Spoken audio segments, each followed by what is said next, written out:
पूरे देश में लोकसभा का चुनाव चल रहा है। हमारे साथ गोवा के मुख्यमंत्री प्रमोद सावंत जी हैं। गोवा में चुनाव हो चुका है प्रमोद सावंत जी, और आज आप दिल्ली में प्रचार कर रहे हैं। क्या देख रहे हैं जो माहौल, जो आप लोगों ने वहां वोटिंग की और अब जो दिल्ली का माहौल? सबसे पहले तो गोवा के दोनों सीट भारतीय जनता पार्टी जीत रहे हैं। अच्छे मार्जिन से इस बार हम भारतीय जनता पार्टी जीत रहे हैं। मैं 3 दिन से दिल्ली में हूँ। दिल्ली का माहौल जिस तरह से मैंने देखा, मैं लोगों को मिला, प्रचार सभा में गया, रोड शो में देखा, तो एक कार्यकर्ता से अच्छा लोगों में भी उत्साह है। लोग इस बार सातों के सातों सीट फिर एक बार भारतीय जनता पार्टी को देना चाहते हैं। 100% 25 तारीख को लोग मोदी जी के गारंटी के ऊपर ये सातों के सातों सीट भारतीय जनता पार्टी को देंगे, क्योंकि अरविंद केजरीवाल के ऊपर किसी का भरोसा नहीं है। कोर्ट की गारंटी है कि अरविंद केजरीवाल 2 तारीख को ही अंदर जाने वाले, इसलिए उनके ऊपर भरोसा रख के कोई भी आम आदमी पार्टी या इंडिया अलायंस को वोट नहीं देंगे। गोवा और अब दिल्ली की अगर बात करें तो एक सामान्य बात है, जो विरोधी पार्टियों में कांग्रेस के साथ साथ आम आदमी पार्टी भी वहां चुनाव लड़ती है, भले ही विधानसभा में हो या फिर बाकी जगहों में। कहीं ना कहीं उन्होंने पहले भी दावा किया था कि गोवा में भी वो सरकार बना लेंगे इस तरह की।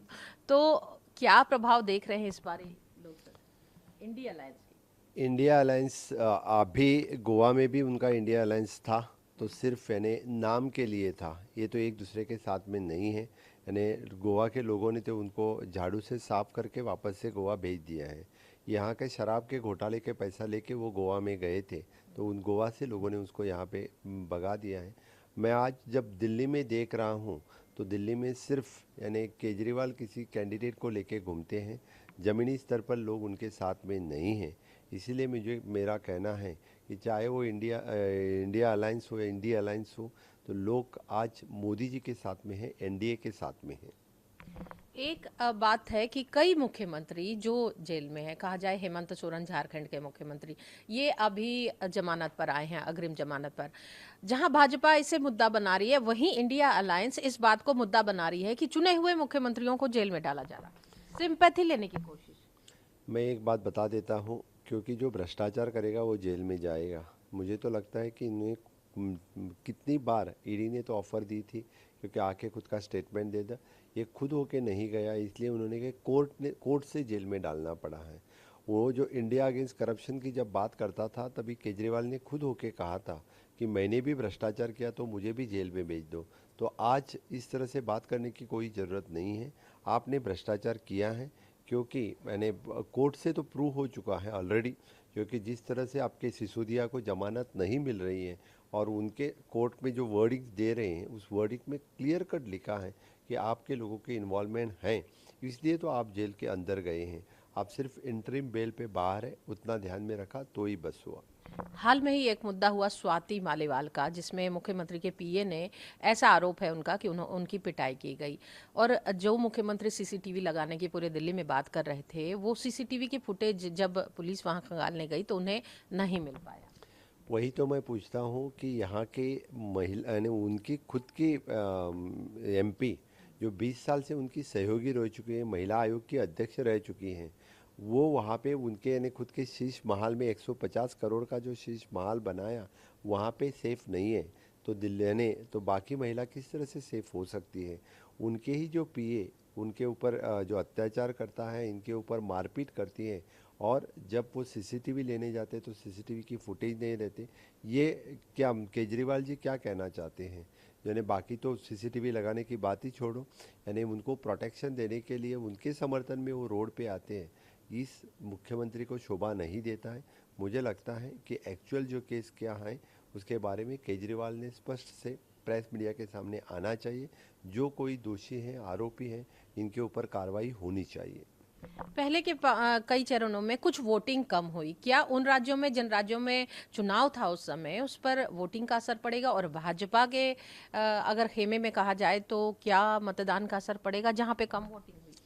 आपने गोवा राज्य का उल्लेख तो पहले करना चाहिए था। More than 75% plus Goa voting में गोवा अच्छी हुई, राज्य में हुई है। कश्मीर में भी अच्छी हुई। अब बिल्कुल आसाम में भी अच्छी हुई हैं।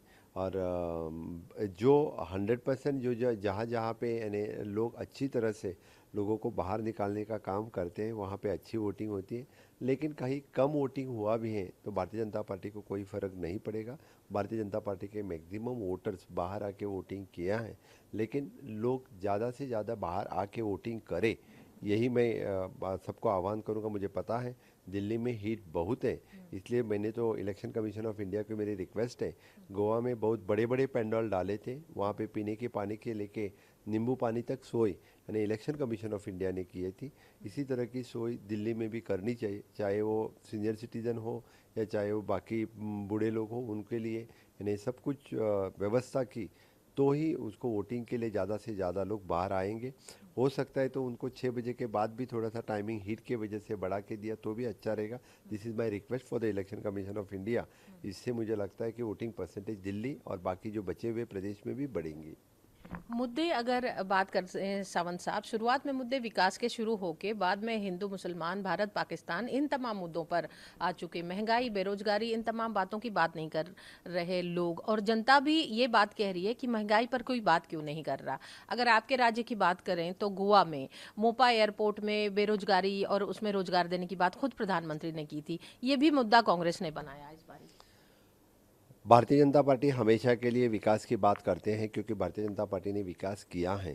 जो विकास 60 साल कांग्रेस न कर सकी थी वो विकास भारतीय जनता पार्टी ने करके दिखाया है।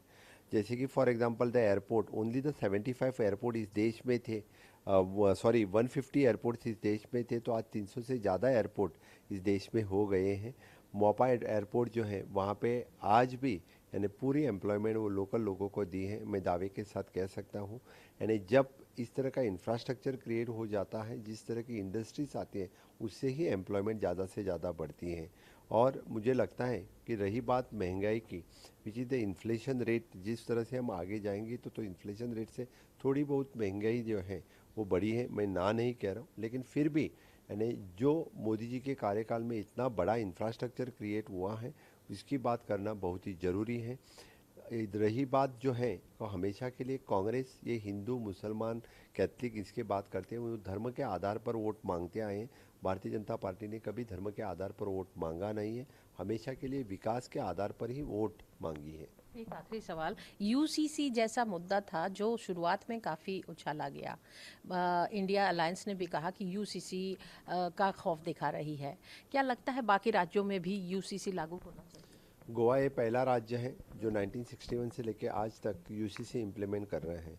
यूनिफॉर्म सिविल कोड जब माइनॉरिटी होते हुए भी गोवा में आज तक कोई प्रॉब्लम नहीं आया है। माइनॉरिटी कैथलिक हो या मुस्लिम हो, इनके लिए भी कोई प्रॉब्लम नहीं रहा है। इसीलिए मुझे लगता है कि यूसीसी इम्प्लीमेंट करने में कोई हर्जी नहीं है, कोई किसी को प्रॉब्लम नहीं रहेगा। जिनके यानी रिलीजियस जो कुछ ट्रेडिशंस फॉलो करते हैं वो तो उनको फॉलो करने में कोई हर्जी नहीं है। यूसीसी में बाकी जो नॉर्म्स हैं वो सब यानी सबके लिए समान होना बस उतना ही उचित है।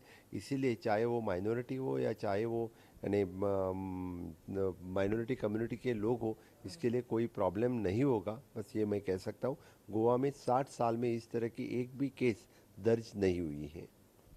एक आखिरी सवाल और पूछना चाहूंगी। प्रधानमंत्री पर निशाना सभी पार्टियां कह रही, प्रधानमंत्री खुद कह रहे हैं कि उन्हें गाली देकर वोट बैंक बढ़ाना चाहते हैं, बाकी अगर इंडिया अलायंस की बाकी पार्टियां हैं, और उनका कहना है कि प्रधानमंत्री सिंपैथी ले रहे हैं।